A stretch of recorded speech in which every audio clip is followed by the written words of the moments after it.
കർത്താവായ യേശുക്രിസ്തുവിൻ്റെ പരിശുദ്ധമായ നാമത്തിൽ മോർണിംഗ് ഡ്യൂൻ്റെ മറ്റൊരു പ്രഭാത ധ്യാനത്തിലേക്ക് ഏവർക്കും സ്വാഗതം. ഇന്ന് നമുക്ക് യെശയ്യാവിൻ്റെ പ്രവചനം 30-ാം അധ്യായം 15-ാമത്തെ വേദഭാഗം വായിച്ച് ധ്യാനിക്കുവാൻ കർത്താവ് നമ്മെ സഹായിക്കട്ടെ. ഇസ്രയേലിൻ്റെ പരിശുദ്ധനായി യഹോവയായ കർത്താവ് ഇപ്രകാരം അരുളിച്ചെയ്യുന്നു: മനം തിരിഞ്ഞ് അടങ്ങിയിരുന്നാൽ നിങ്ങൾ രക്ഷിക്കപ്പെടും.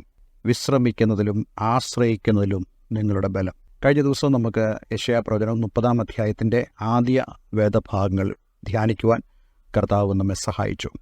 ഇസ്രയേൽ ജനത്തോട് ദൈവം അവരെ വിടുവിക്കേണ്ടതിനു വേണ്ടി, അവരെ സഹായിക്കുന്നതിനു വേണ്ടി ദൈവം യെശയ്യാ പ്രവാചകനിലൂടെ പറയുന്നതായ ഒരു സന്ദേശമാണ് നമ്മളുടെ ഇന്ന് വായിച്ചത്. ആദ്യമായി തന്നെ ദൈവം ഇസ്രയേലിനോട് പറയുന്നു, ഞാൻ നിങ്ങളുടെ പരിശുദ്ധനായ ദൈവമാണ്. ദൈവത്തിൻ്റെ വിശുദ്ധിയെ ദൈവം ഓർമ്മിപ്പിക്കുക. എപ്പോഴും നമ്മുടെ ജീവിതത്തിലും ദൈവത്തിൻ്റെ വിശുദ്ധിയെ നമ്മൾ മനസ്സിലാക്കണം. ദൈവവചനത്തിലൂടെ ദൈവത്തിൻ്റെ വിശുദ്ധിയെ നമുക്ക് മനസ്സിലാക്കാൻ സാധിക്കും. എന്തിനാണ് നമ്മൾ ദൈവത്തിൻ്റെ വിശുദ്ധിയെ മനസ്സിലാക്കുന്നത്? ആ ദൈവത്തിൻ്റെ ആ വിശുദ്ധിയിലേക്ക് നമ്മൾ അടുത്ത് ചെല്ലാനാണ്.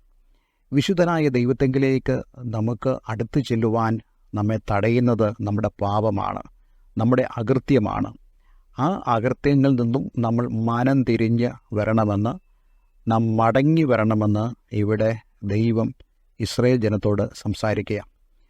അതുപോലെ തന്നെയാണ് ദൈവം ഇന്നും നമ്മളോട് സംസാരിക്കുന്നത്. നമുക്ക് ഒരു വിടുതലുണ്ടാകണമെങ്കിൽ, ദൈവത്തിൽ നിന്നൊരു സഹായമുണ്ടാകണമെങ്കിൽ പരിശുദ്ധനായ ദൈവത്തിൻ്റെ വിശുദ്ധിയെ മനസ്സിലാക്കി അവങ്കിലേക്ക് നമ്മൾ മടങ്ങി വരേണ്ടതാണ്. എന്നിട്ട് കർത്താവ് പറയുന്നു, നിങ്ങൾ അടങ്ങിയിരിക്കണം, മിണ്ടാതിരുന്ന് ദൈവമെന്നറിവീനെന്ന് നമുക്ക് മറ്റൊരു വാക്യത്തിലും കാണാൻ കഴിയുന്നുണ്ടല്ലോ. മാത്രമല്ല, വിശ്രമിക്കുന്നതിലും ആശ്രയിക്കുന്നതിലും നിങ്ങളുടെ ബലം. എന്താണ് വിശ്രമിക്കുക എന്നിവിടെ ഉദ്ദേശിക്കുന്നത്? ദൈവത്തിലേക്ക് മടങ്ങി വരണമെങ്കിൽ ദൈവത്തിൻ്റെ വചനങ്ങളെ നാം പ്രമാണിക്കണം. ദൈവത്തിൻ്റെ വചനം നമ്മളോട് സംസാരിക്കുമ്പോൾ ദൈവത്തിൻ്റെ വചനം നാം അനുസരിക്കുന്നതിന് നമുക്ക് റിവാർഡായിട്ട്, നമുക്ക് പ്രതിഫലമായി ദൈവം നൽകുന്ന ഒന്നാണ് ദൈവത്തിൻ്റെ വാഗ്ദത്തങ്ങൾ. ഞാൻ നിന്നെ സൗഖ്യമാക്കുന്ന യഹോവയാണെന്നുള്ള ആ വേദഭാഗത്തിലും ദൈവത്തിൻ്റെ വചനം നമുക്ക് കാണാൻ സാധിക്കും.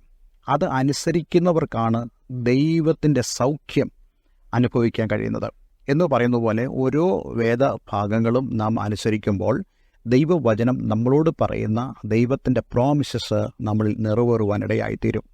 അപ്പോൾ നാം ദൈവവചനം അനുസരിച്ച് കാത്തിരിക്കുമ്പോൾ, മറ്റൊരു കാര്യങ്ങളിലും നമ്മൾ ഇടപെടാതെ ദൈവത്തിൻ്റെ മാത്രം ഒരു ഉയർച്ചയ്ക്ക് വേണ്ടി നാം ആഗ്രഹിക്കുമ്പോൾ, ദൈവത്തിൻ്റെ ആ വാഗ്ദത്തങ്ങൾക്ക് വേണ്ടി നമ്മൾ അടങ്ങിയിരുന്ന് കാത്തിരിക്കണമെന്നാണ് ദൈവത്തിൻ്റെ വചനം നമ്മോട് പറയുന്നത്.